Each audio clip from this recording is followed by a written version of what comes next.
Bonjour les amis, rebonjour. Alors on est aujourd'hui, comme on l'a vu la semaine dernière, à la fin du 4e grand discours de Jésus de Matthieu. Une fin de discours qui porte vraiment sur la vie de l'Église, sur notre vie ensemble en tant que communauté de croyants. Et après avoir parlé justement d'humilité, de soins des plus petits, d'être comme les plus petits, de cette brebis perdue, Jésus nous confronte à une réalité inévitable, le péché dans la communauté. Pas le péché du monde envers nous, mais le péché, notre péché, entre nous. Car oui, il faut se rendre à l'évidence, même si on est à Christ, même si on est en Christ, même si nous avons été régénérés, nous péchons encore. Le salut ne nous rend pas instantanément parfaits. La Bible nous parle de deux réalités qui cohabitent encore en nous, le vieil homme, la nature déchue, marquée par l'égoïsme, la colère, l'orgueil, que l'on veut combattre, et l'homme nouveau, créé selon Dieu, en justice et en sainteté, par l'œuvre du Saint-Esprit. Et donc il y a ce combat, cette tension. Le vieil homme a été crucifié avec Christ, Romains 6, mais il continue de se manifester. L'homme nouveau a été revêtu, mais il doit encore croître et progresser. Et ce combat intérieur a des conséquences extérieures sur la communauté. Il y a des frictions, des chutes, des blessures.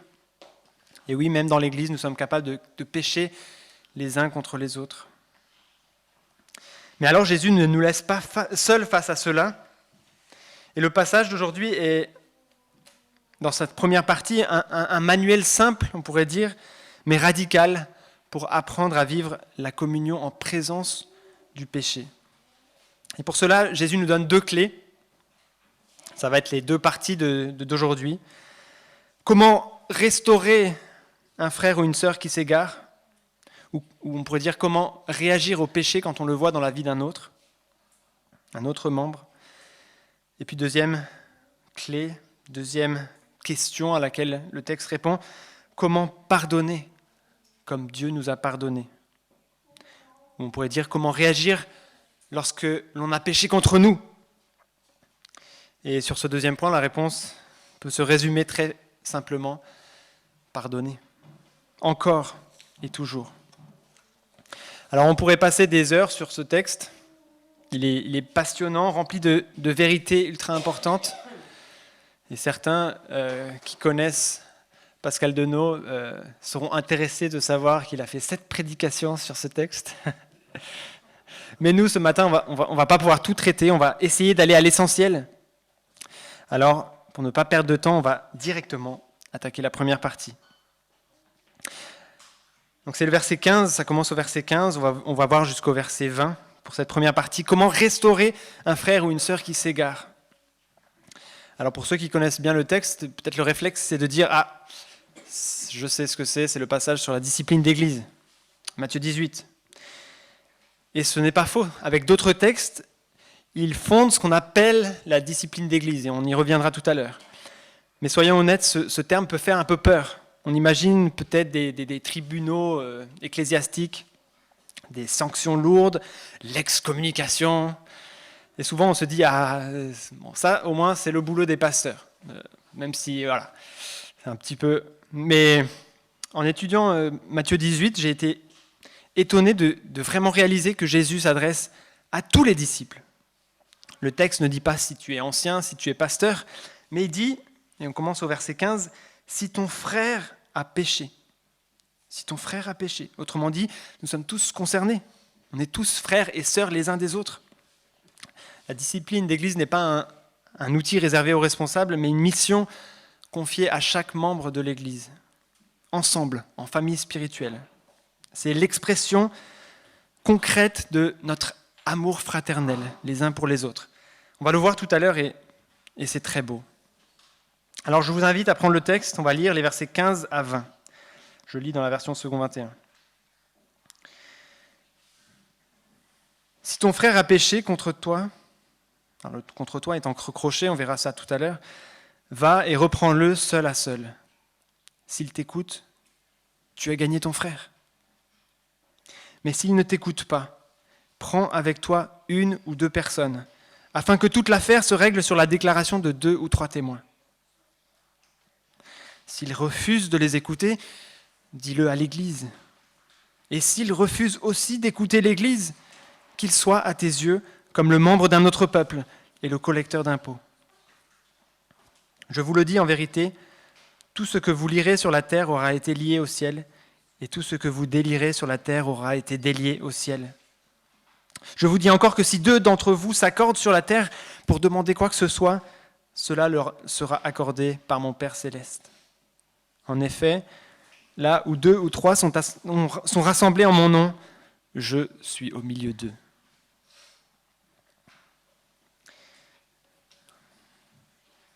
Alors pour commencer, on va regarder un peu le début du texte. Quelques éléments que j'aimerais relever. Comme on a dit, ton frère, si ton frère a péché, verset 15, Jésus parle ici d'un frère ou d'une sœur en Christ, membre de la communauté, membre de l'Église. Le but n'est pas d'aller reprendre tous les non-croyants, mais de veiller les uns sur les autres à l'intérieur du peuple de Dieu. Si ton frère a péché. Alors, a péché. Il n'y a pas de doute sur le fait qu'il y a péché. On voit bien ici qu'il s'agit d'adresser le péché. Alors en théorie, c'est bien, mais c'est vrai qu'en pratique, c'est difficile de savoir si effectivement il y a péché. On est sujet à notre propre interprétation de ce que fait l'autre, de ce que croit l'autre, de ce que pense l'autre. Et c'est tout un défi de s'assurer qu'il y a réellement du péché. Et que ce n'est pas juste nous qui avons un problème avec cette personne. Mais on verra que les étapes suivantes, en plus de donner d'autres chances à la personne de se repentir et de revenir au Seigneur, cela permet aussi de s'assurer qu'il y a réellement péché, que c'est bibliquement mal ce que la personne a fait, en demandant à d'autres sages, frères et sœurs, de savoir si effectivement on a raison d'avoir été voir cette personne. Et si on se rend compte que oui, on va pouvoir peut-être à 2 ou 3 témoins aller la revoir. Donc si ton frère a péché contre toi, vous verrez dans certaines versions, dans la seconde 21, vous avez contre toi entre crochets. Les premiers manuscrits n'avaient pas ce contre toi. C'est apparu un peu plus tard dans des recopiages de manuscrits. Les commentateurs que j'ai lus pensent que ça ne devrait pas être là, que c'est un peu le contre-moi qui va arriver plus tard, du verset 21, quand Pierre pose sa question, combien de fois il va devoir pardonner les gens qui ont péché contre lui, qui a été reporté ici. Et apparemment, dans le texte, le son du contre-toi est très facilement pas entendable ou entendable à la suite de ce qui précède. Et ça pourrait être simplement une erreur de copie. Et ça fait sens ici que le péché ici d'un frère qu'on va reprendre n'est pas forcément contre nous. C'est quand on voit un frère ou une sœur qui a péché, en priant le Seigneur de savoir si c'est bien d'aller le voir, et on verra un peu plus tout à l'heure comment ça se passe, d'aller le voir, pas dans une attitude de critique ou de dire « Ah là, toi tu es en train de pécher, c'est vraiment pas bien », mais d'amour fraternel, où on veut que la personne revienne au Seigneur, se repente de son péché. Et donc on continue, va et reprends-le seul à seul. Donc c'est cette première étape que le Seigneur nous donne, première étape discrète, personnelle. On va voir que cette discrétion est de mise, et certainement une des leçons importantes à retenir de ce texte. On veut inclure le moins de personnes possible dans cette démarche. C'est vraiment au cœur de cette discipline, on pourrait dire, que de ne pas juste ébruiter l'affaire le plus vite possible à un maximum de gens, mais de le garder discret si possible. Et c'est la démarche la plus humble et la plus difficile, oser aller voir directement son frère. L'objectif est clair, à la fin du verset, c'est de gagner ton frère. Pas question de l'écraser, ni de le perdre, ni de se venger de quoi que ce soit, mais de le ramener avec amour. Mais voilà, on ne se sent peut-être pas à l'aise pour aller critiquer ouvertement les actions d'un frère ou d'une sœur dans l'Église. Et c'est normal. Et c'est pour cela que nous sommes appelés à tisser des liens fraternels, à renforcer les liens qui nous lient, à être redevables les uns envers les autres, pour qu'on puisse à la fois oser se dire les choses qui ne vont pas d'un côté et accepter la réprimande de l'autre et se repentir.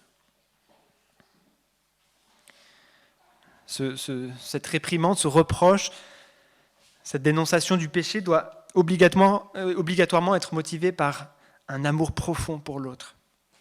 C'est parce qu'on voit qu'il s'éloigne de Dieu et se fait mal par la même occasion que nous allons vers l'autre pour le reprendre avec amour et douceur. Jamais parce qu'on a été blessé ou quoi que ce soit d'autre. Parce que dans ce cas, peut-être il faut d'abord travailler sur nous-mêmes, voir notre deuxième partie, qu'on verra tout à l'heure. Et donc, à la fin de ce verset, il est dit « S'il écoute, tu as gagné ton frère ». C'est le but, que nous recherchions, pas la peine d'aller plus loin. On peut s'arrêter là. Mais alors on continue, verset 16. Si la première étape échoue, Jésus invite à élargir le cercle. Non pour humilier, mais pour établir la vérité sur la déclaration de 2 ou 3 témoins. Et ça fait référence à un texte dans Deutéronome 19, où c'était aussi 2 ou 3 témoins qui devaient s'accorder pour dénoncer un péché qui allait être puni. Il s'agit ici de s'assurer premièrement que ce qu'on a vu comme péché est effectivement péché. On voit un peu plus loin que là où 2 ou 3 sont assemblés dans le nom de Jésus, il est au milieu d'eux. C'est lui qui nous le promet, verset 20. Et puis, une fois que cela est confirmé par les frères, il s'agit d'encourager, toujours dans les mêmes dispositions, notre frère ou notre sœur à se repentir et à revenir au Seigneur en abandonnant ce péché. Alors j'aimerais vous lire une petite citation de Spurgeon, de Charles Spurgeon. « Il se peut que l'offenseur porte attention à ce que disent les autres frères, alors qu'il pouvait être réticent à votre égard. Ou peut-être accordera-t-il de l'importance à une réprimande unie qu'il ne considérerait pas si elle venait d'un seul. En faisant appel à des arbitres dignes de confiance, vous donnez au frère qui a péché une chance plus équitable de se redresser. Cette fois, espérons-le, le frère sera gagné. Dans le cas contraire, vous vous êtes assuré de ne pas faire de fausses déclarations. » Alors on aurait tendance à cette étape de prendre avec nous 1 ou 2 anciens, mais ce n'est pas explicité dans le texte, ce n'est surtout pas une règle. Ça peut être sage de le faire, mais s'il y a d'autres personnes sages et mûres, peut-être qui sont plus proches de cette personne qui a besoin d'être reprise, c'est tout à fait logique de s'entourer de ces personnes-là. Mais dans un certain sens, quand ça prend de l'ampleur, il est bon de mettre au courant les anciens, en tout cas dans cette 3e étape qu'on va voir juste maintenant, et de le vivre vraiment en tant qu'Église. Et donc cette 3e étape, c'est la communauté entière qui est impliquée. Ce n'est pas d'abord le rôle des anciens, mais vraiment Jésus met ici l'Église comme corps au centre de la démarche. Ici, c'est l'Église qui est informée du problème sans détails inutiles et qui, toujours dans l'amour, va encourager le frère et la sœur à la repentance. On n'a pas envie d'en arriver là, jamais. Mais c'est possible. Et c'est pour ça qu'il y a ce cadre très utile que le Seigneur nous a laissé. Et donc, verset 17, si quelqu'un refuse obstinément d'écouter, alors il démontre par son attitude qu'il ne marche plus comme un disciple. Il ne veut pas se repentir. Il refuse d'abandonner ce péché et, quelque part, met ce péché plus haut dans sa hiérarchie que le Seigneur Jésus, que son Dieu, que ses frères et sœurs qui essayent de l'exhorter. Et là, dans une église congrégationaliste comme la nôtre, c'est-à-dire une église où l'assemblée des membres a la responsabilité finale de recevoir et de retirer des membres, on va voter, et de veiller à la fidélité de l'enseignement et de la vie communautaire, si aucun signe de repentance n'est visible, nous organiserions une réunion de membres au cours de laquelle l'assemblée voterait l'excommunication, voilà le mot qui fait peur, l'excommunication du frère ou de la sœur concernés. Alors ça veut dire quoi ? Ça voudrait dire que le statut de membre lui serait retiré, potentiellement temporairement, et l'accès au repas du Seigneur suspendu, jusqu'à ce qu'il ou elle manifeste une repentance authentique. Et dès lors, la personne n'est plus considérée comme un frère ou une sœur en Christ, mais comme quelqu'un à évangéliser de nouveau, dans l'amour, avec prière et persévérance. Il est dit qu'il soit, à tes yeux, comme le membre d'un autre peuple, un étranger, ou comme le collecteur d'impôts. Là, c'était quelque part un membre du peuple qui avait été exclu à cause de ce qu'il faisait, en tout cas de la société. Alors j'aimerais peut-être faire une aparté, maintenant qu'on a vu un peu ces 3 étapes que le Seigneur nous montre. Une aparté pour faire une pause et un peu définir ce qu'est ce qu'on appelle la discipline d'église. C'est pour certains un terme qui fait peur, souvent associé à des souvenirs douloureux ou à des images négatives.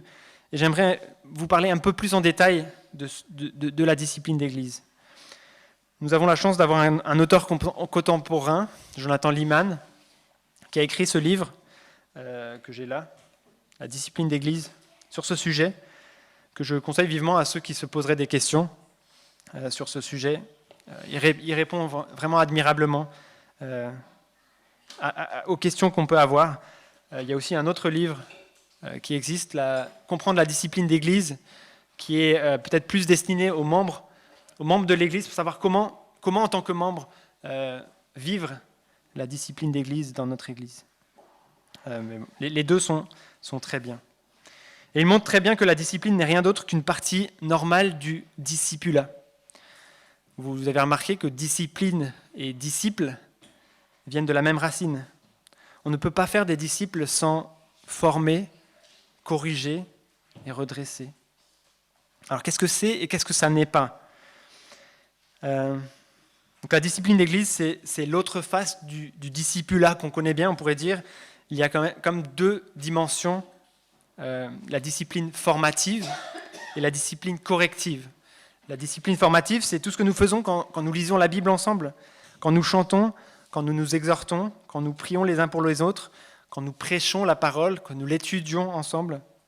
Ça, c'est déjà de la discipline parce que ça forme nos cœurs et nos vies. C'est de la discipline formative. Et puis, il y a peut-être l'autre côté de la pièce, la discipline corrective. C'est quand un frère ou une sœur persiste dans un péché manifeste et qu'il faut intervenir, non pas pour le condamner, mais pour le ramener.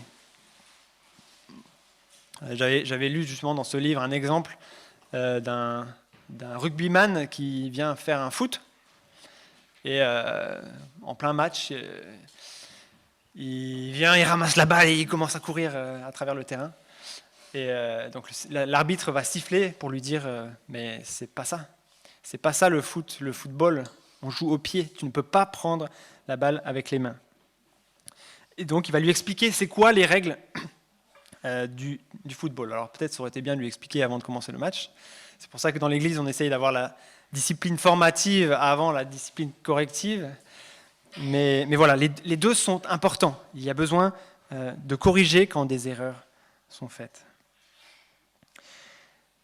Et alors ici, il est bon de rappeler, il me semble, quelque chose de fondamental. En devenant membre de l'église de Fény, vous vous êtes volontairement soumis à cette discipline. Alors qu'est-ce que ça veut dire ? Ça veut dire que vous avez dit, en quelque sorte, en vous rattachant à cet engagement des membres, que vous pouvez voir à la fin des cantiques, oui, je veux être reconnu comme un disciple de Jésus ici, au milieu de cette église locale. Oui, je veux marcher avec mes frères et sœurs. Et si un jour je m'égare, je veux qu'ils m'aiment assez pour venir me chercher. La membriété, le fait d'être membre, ce n'est pas juste une formalité administrative. C'est un engagement spirituel profond, par lequel vous vous joignez à une communauté qui promet de prendre soin de votre âme, de vous aider à persévérer jusqu'au bout, et à laquelle vous promettez de veiller aussi sur les autres. Être membre, c'est dire à l'Église, je m'engage à marcher avec vous. Je vous donne la permission de me reprendre si je m'éloigne. je reconnais que j'ai besoin de la famille spirituelle pour rester fidèle à Jésus. Mais ce n'est pas tout. Jonathan Leeman explique que l'Église locale est l'ambassade du royaume de Dieu sur terre. Et comme toute ambassade, elle n'accorde pas la citoyenneté. Ce n'est pas elle qui dit, voilà, toi tu es citoyen, mais elle reconnaît publiquement ceux qui sont citoyens du royaume, ceux qui confessent Christ et vivent en accord avec cette confession. Et autrement dit, par la membriété, l'Église dit, à ce que nous pouvons voir, cette personne confesse Jésus-Christ comme Seigneur. Et elle vit d'une manière cohérente avec cette confession. Nous l'accueillons donc comme citoyen du royaume et nous nous engageons à marcher avec elle. Et quand quelqu'un refuse obstinément de vivre comme disciple, l'Église peut aussi dire, à ce que nous voyons, cette personne ne marche plus en cohérence avec la foi chrétienne. Nous ne pouvons donc plus affirmer publiquement qu'elle appartient au royaume. C'est ça, en quelque sorte, cette discipline d'Église au dernier stade, l'excommunication, c'est ça. C'est l'Église qui dit, de ce qu'on voit, cette personne ne marche plus avec le Seigneur, elle ne marche plus en cohérence avec la foi chrétienne. Et c'est un rôle de l'Église qui est fort, profond, solennel, mais biblique et magnifique. L'Église ne sauve personne, mais elle exerce un ministère visible d'identification. Elle agit comme une ambassade céleste, en affirmant ou en retirant la reconnaissance publique de l'appartenance à Christ. Et c'est pour cela que la discipline corrective est possible et même nécessaire. Parce que nous sommes un corps, parce que nous sommes reliés les uns aux autres, parce que nous avons cette responsabilité mutuelle. Et autrement dit, la discipline d'Église ne vous tombe pas dessus par surprise.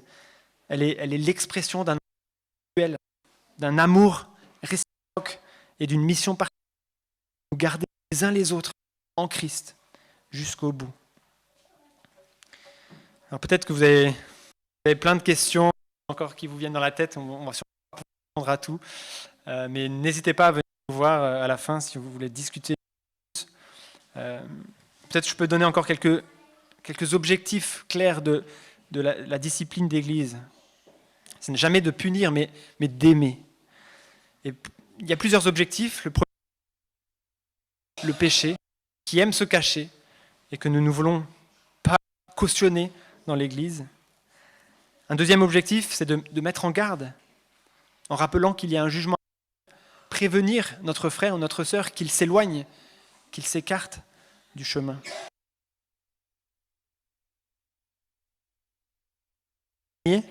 Son frère, la discipline, c'est comme une sirène d'alarme pour celui qui s'égare.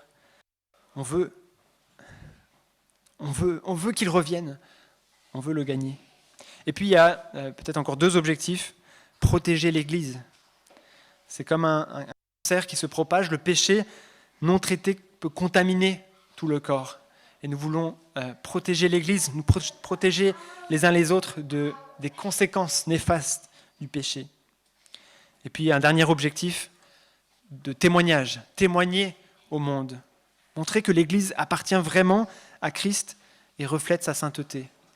Et en cela, nous voulons vivre le plus possible comme Jésus nous demande de le faire. Et en fait, s'abstenir de pratiquer la discipline, ce n'est pas être plus aimant que Dieu, c'est au contraire refuser l'amour profond de Dieu, que Dieu veut exprimer à travers son Église.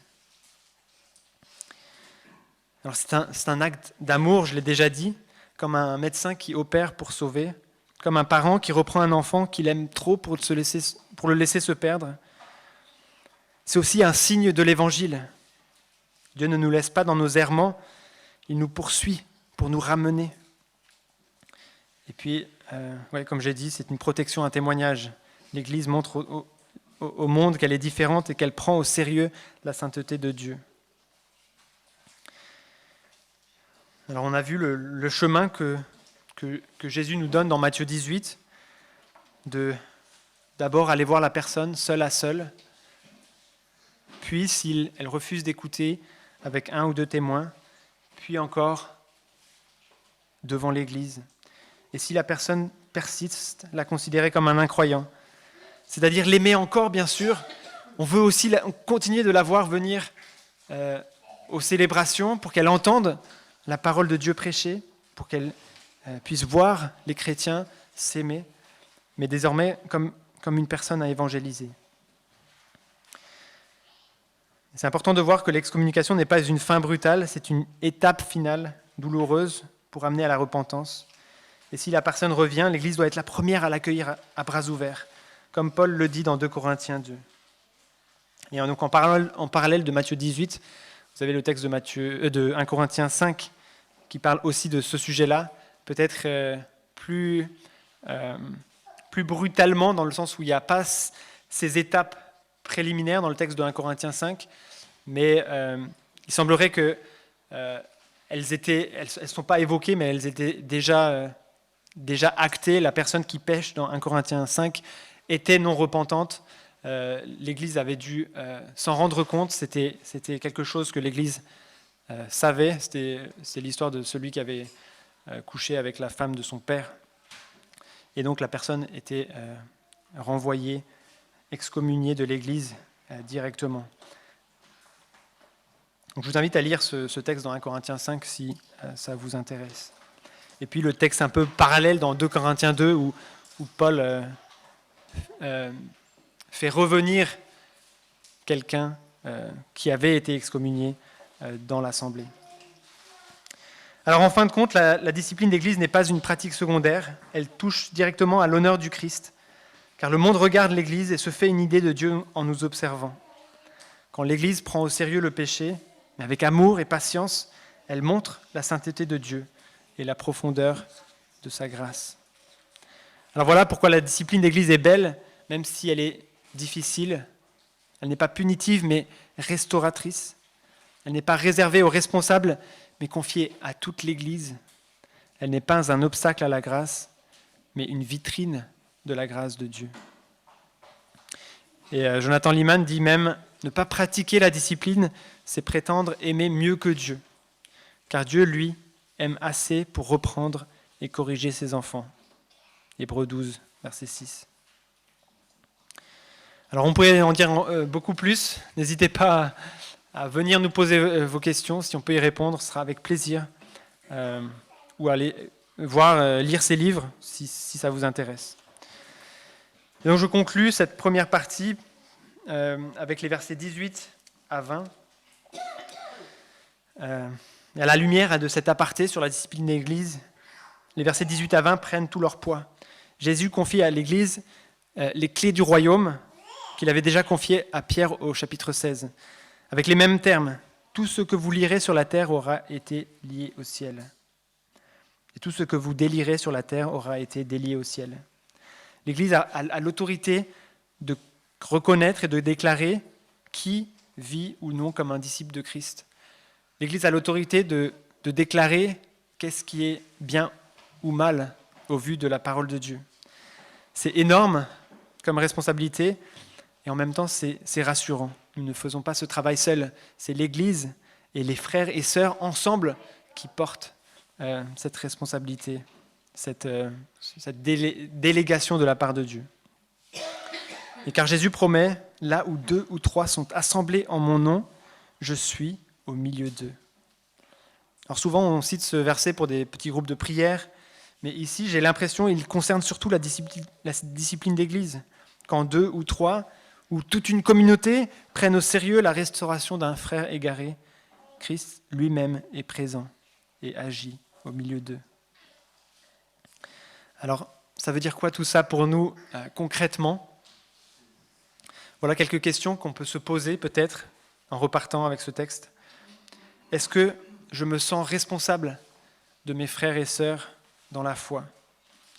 Ou est-ce que je me contente de vivre ma foi entre Dieu et moi, en mode personnel, en mode solo ? Est-ce que je me sens responsable de mes frères et sœurs dans la foi ? Peut-être deuxième question, est-ce que je suis prêt à reprendre quelqu'un avec amour si je vois qu'il s'égare ? Ou est-ce que je préfère éviter les conflits, même au prix d'un abandon spirituel ? C'est dur comme question. On a peur toujours de faire des erreurs, de blesser inutilement. Et pour cela, on a besoin de sagesse. On a besoin de demander à Dieu de nous aider, de nous montrer, peut-être de discuter avec d'autres. Et peut-être troisième question, est-ce que je suis assez en relation, en lien avec d'autres croyants pour qu'ils puissent me reprendre, moi aussi, si je m'égare? Ou est-ce que je me rends volontairement inaccessible? Et ça, c'est peut-être la question la plus importante à se poser. Est-ce que nous sommes prêts à être repris, prêts à être corrigés si l'un ou l'autre de nos frères ou de notre sœur vient nous voir avec amour pour nous montrer quelque chose qu'ils ont vu et peut-être qu'on ignore? Jésus nous appelle ici à une église vivante, engagée, responsable, où l'amour est tellement fort qu'on ose aller chercher celui qui se perd. Une église où la vérité et la grâce marchent ensemble. Une église où personne ne reste seul dans son péché, mais où chacun est invité à revenir dans les bras du Père. Alors que le monde nous pousse à l'indifférence, à dire « ça ne me regarde pas », Jésus nous appelle à dire « c'est mon frère, c'est ma sœur, je vais vers lui ». C'est notre appel à tous. Alors que faire maintenant? Je pense qu'on peut commencer par prier. Prier Dieu pour que nous puissions avoir un cœur humble. Et ça fait écho à ce qu'on a vu juste avant dans le texte de Matthieu.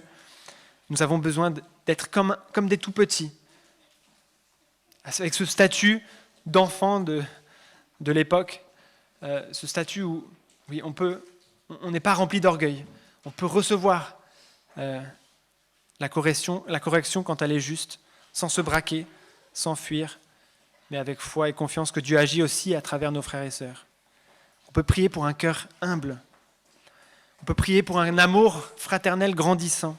Un amour qui voit les autres, non pas comme des problèmes à régler ou des gens à éviter, mais comme des membres de notre propre famille spirituelle, pour qui Jésus est mort. Et enfin demander à Dieu de te montrer s'il y a un frère ou une sœur que tu devrais aller voir. Pas pour juger, mais pour encourager, pour exhorter, pour relever dans l'amour et dans la vérité. Et Don Carson a dit « S'il est difficile d'accepter une réprimande, même privée, il est encore plus difficile... » Je recommence.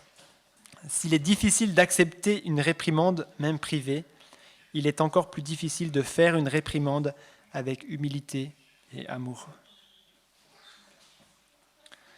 La vérité, c'est que nous ne pouvons pas pratiquer la discipline d'Église si nous n'avons pas déjà pardonné dans notre cœur. On ne va pas vers notre frère ou notre sœur pour régler un compte ou parce qu'on est amer, on y va dans l'amour, avec un cœur déjà lavé de toute rancune. Et alors on pourrait dire, la discipline commence par le pardon. Et justement, c'est ce que Jésus va aborder juste après. Il nous montre comment réagir quand c'est contre nous que l'on a péché. Pourquoi on doit pardonner? Et surtout, jusqu'à où va le pardon chrétien? C'est la question que Pierre pose à Jésus, et la réponse va l'emmener bien plus loin qu'il l'imaginait. Et je vous propose du coup d'aborder cette deuxième partie, les versets 21 à 35, qui parle du pardon. Comment pardonner comme Dieu nous a pardonné? Alors Pierre s'approcha de Jésus et lui dit, « Seigneur, combien de fois pardonnerai-je à mon frère lorsqu'il péchera contre moi? Est-ce que ce sera jusqu'à 7 fois ?» Jésus lui dit, « Je ne te dis pas jusqu'à 7 fois, mais jusqu'à 70 fois 7 fois. » C'est pourquoi le royaume des cieux ressemble à un roi qui voulut régler ses comptes avec ses serviteurs. Une parabole là que le Seigneur nous donne, qui est très parlante, très, très profonde et choquante même. Quand il se mit à l'œuvre, on lui amena un qui devait 10 000 talents ou 10 000 sacs d'argent dans ce 21. Comme il n'avait pas de quoi payer, son maître ordonna de le vendre, lui, sa femme, ses enfants et tout ce qu'il avait afin d'être remboursé de cette dette. Le serviteur se jeta par terre et se prosterna devant lui en disant « Seigneur, prends patience envers moi et je te paierai tout. » Rempli de compassion, le maître de ce serviteur le laissa partir et lui remit la dette. Une fois sorti, ce serviteur rencontra un de ses compagnons qui lui devait 100 pièces d'argent. Il l'attrapa à la gorge et se mit à l'étrangler en disant « Paie ce que tu me dois !» Son compagnon tomba à ses pieds en lui suppliant « Prends patience envers moi et je te paierai !» Mais l'autre ne voulut pas et alla le faire jeter en prison jusqu'à ce qu'il ait payé ce qu'il devait. À la vue de ce qui était arrivé, ses compagnons furent profondément attristés. Et ils allèrent raconter à leur maître tout ce qui s'était passé. Alors le maître fit appeler ce serviteur et lui dit « Méchant serviteur, je t'avais remis en entier ta dette parce que tu m'en avais supplié. Ne devais-tu pas, toi aussi, avoir pitié de ton compagnon comme j'ai eu pitié de toi ?» Et son maître, irrité, le livra au bourreau jusqu'à ce qu'il ait payé tout ce qu'il devait. Et Jésus conclut « C'est ainsi que mon Père céleste vous traitera, si chacun de vous ne pardonne pas à son frère de tout son cœur. » Wow. Alors voilà, Pierre s'approche de Jésus et lui pose une question très concrète. « Seigneur, combien de fois pardonnerai-je à mon frère lorsqu'il péchera contre moi ? Sera-ce jusqu'à 7 fois ?» On pourrait dire c'est typique de Pierre, il veut bien faire, il veut montrer qu'il a compris l'enseignement de son maître. Les rabbins de son temps disaient qu'il fallait pardonner 3 fois et qu'à la 4e c'était fini. Pierre double ce chiffre et ajoute encore un pour faire bonne mesure. 7 fois, le chiffre de la perfection, du repos, de la plénitude. Pierre croit qu'il fait preuve d'une générosité incroyable. Pardonnerait jusqu'à 7 fois. Mais réfléchissons une seconde, déjà là. Est-ce que nous-mêmes, nous allons jusqu'à 7 fois ? Pardonner 3 fois la même offense au même frère ou à la même sœur, ce n'est pas rien. 7 fois, c'est énorme. La plupart d'entre nous, au bout de 2 ou 3 offenses, nous avons déjà envie de dire « ça suffit, tu n'apprendras donc jamais ». Pierre, à nos yeux, est déjà bien patient. Et pourtant, Jésus va pulvériser son chiffre, on pourrait dire. « Je ne te dis pas jusqu'à 7 fois, mais jusqu'à 70 fois 7 fois. » Certains traduisent 77 fois, et d'autres 70 fois 7 fois, c'est-à-dire 490. Mais au fond, ça ne change rien. Le point de Jésus n'est pas de nous donner un nouveau carnet plus grand pour noter les 490 fois, et que comme ça, à la 491e fois, on va pouvoir dire « ça suffit ». Non. Son point, c'est qu'il ne faut pas compter du tout. Le pardon chrétien ne se mesure pas avec une calculatrice ou dans un carnet, mais en accord avec le cœur de Dieu. Et il y a ici un probable contraste volontaire avec l'Ancien Testament. Vous vous rappelez, dans Genèse 4, il y avait Lémec, un descendant de Caïn, qui se vante en disant « Caïn sera vengé 7 fois, mais Lémec 77 fois. » Lémec incarne la violence, la vengeance démesurée. Et Jésus reprend en quelque sorte la formule, mais la retourne. Là où Lémec proclamait une vengeance sans limite, Jésus proclame un pardon sans limite. La spirale de la violence trouve sa réponse dans une spirale de grâce. Et ça, c'est une révolution. Dans notre monde, on connaît la rancune illimitée, la vengeance illimitée, mais le pardon illimité, c'est une logique qui ne peut venir que du ciel. Et pour graver son enseignement dans les cœurs, Jésus raconte cette parabole de ce roi qui veut régler ses comptes. Alors on lui amène un serviteur qui lui doit 10 000 talents. Pour se rendre compte, un talent, ça équivalait à environ 20 ans de salaire pour un ouvrier, une demi-vie de salaire. Alors 10 000 talents, c'est l'équivalent de 200 000 années de salaire.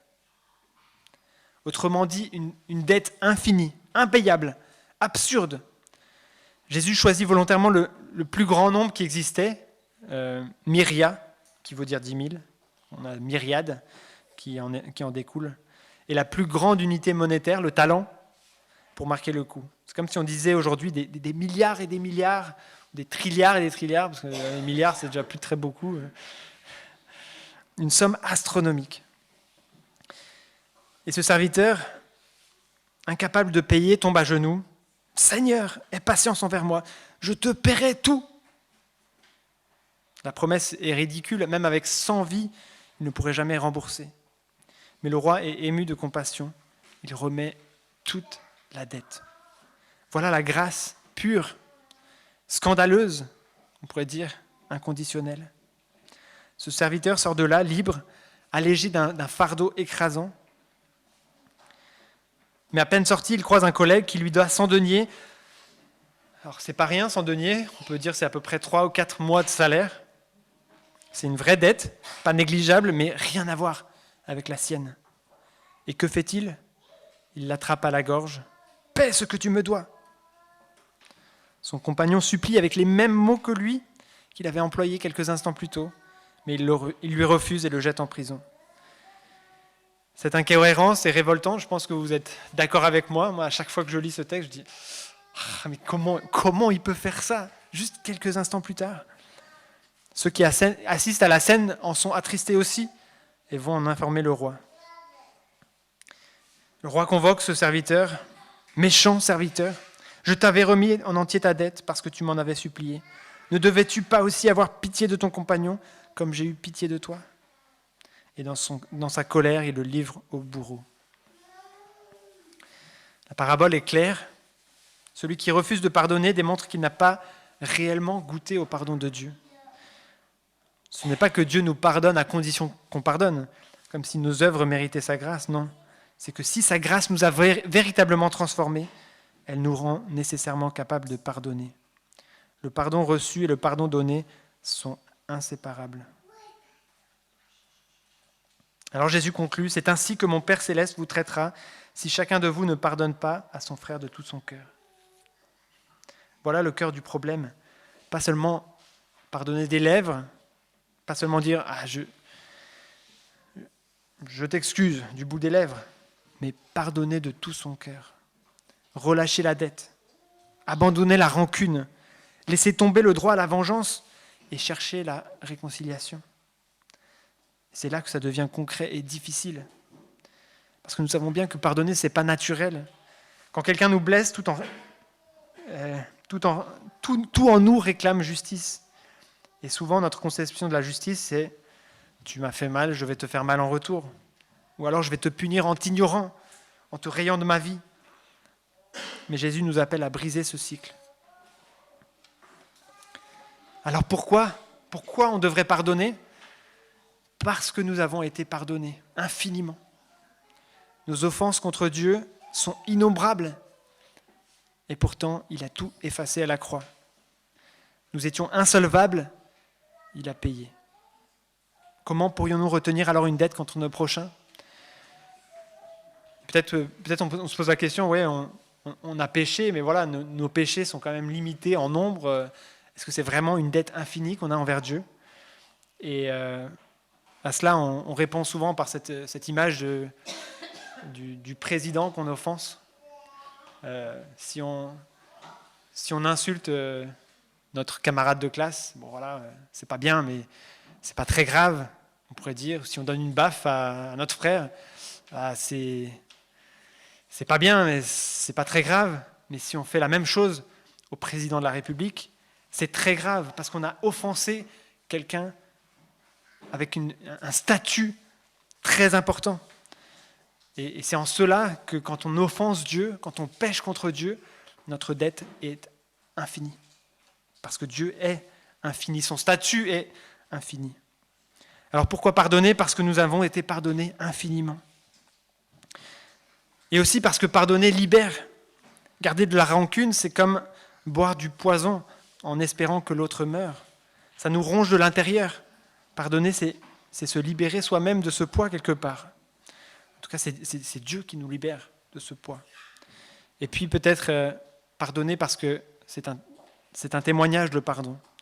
Dans un monde où les conflits dégénèrent en haine éternelle, voir une communauté qui pardonne sans cesse est un signe puissant du royaume de Dieu. Alors pardonner, ça ne veut pas dire banaliser le mal.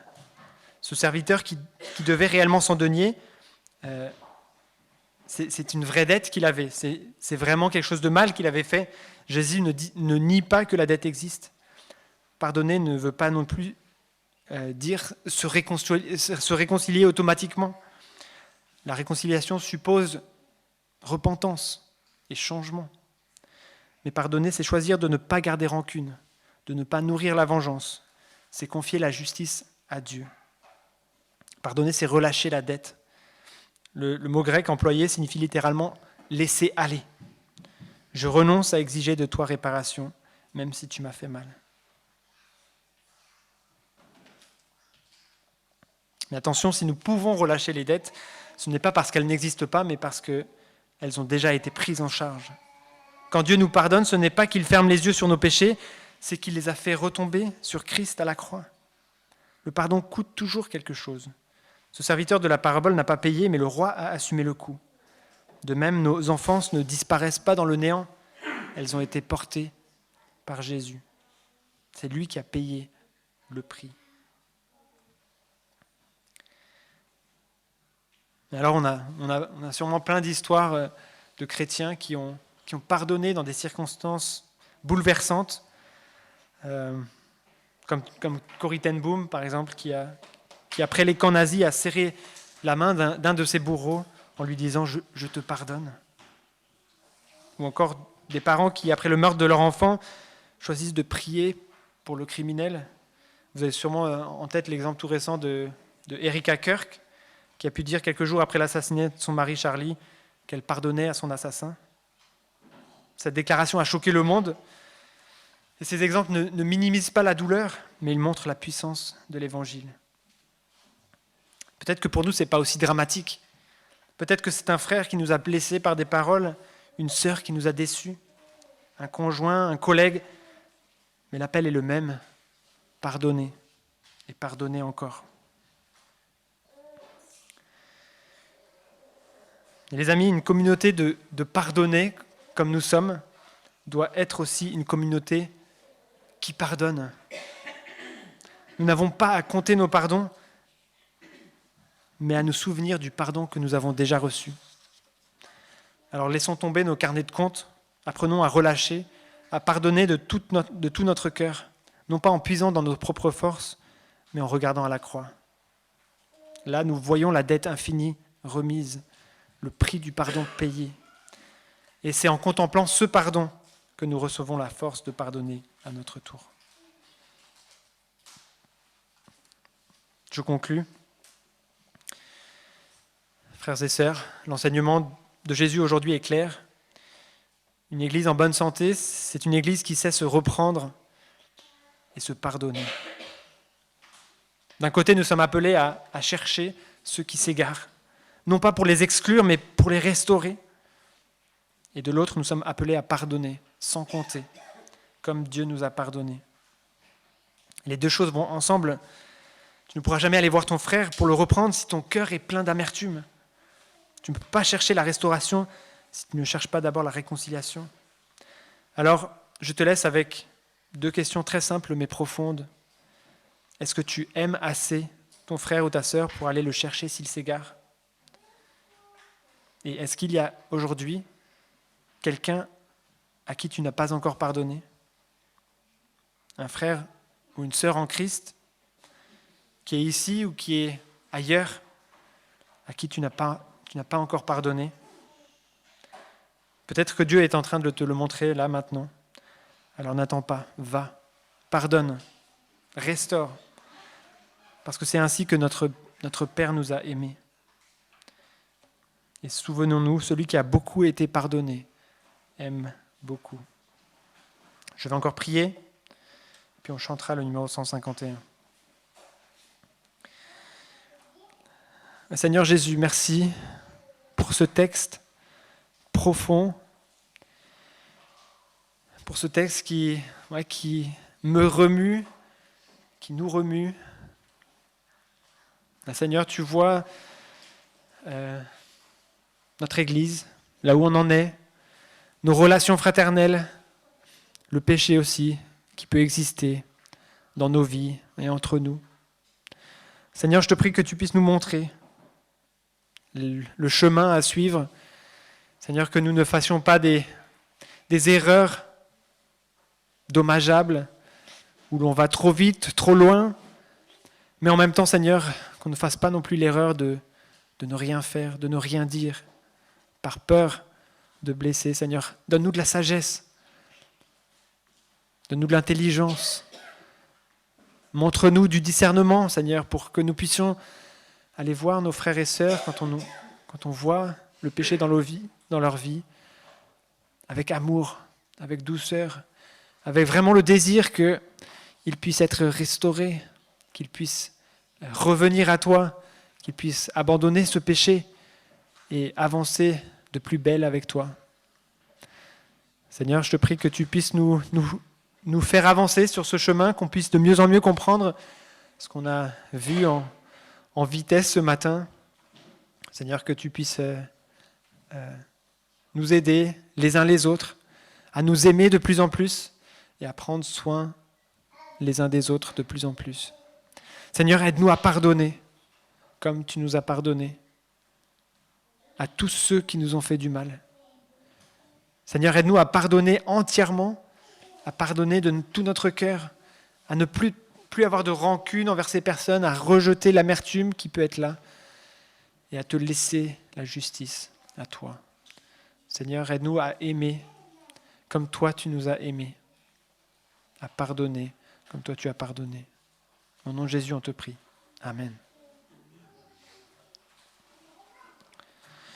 Je vous invite à prendre le numéro 151, promesses. On va chanter quelques promesses avant de répondre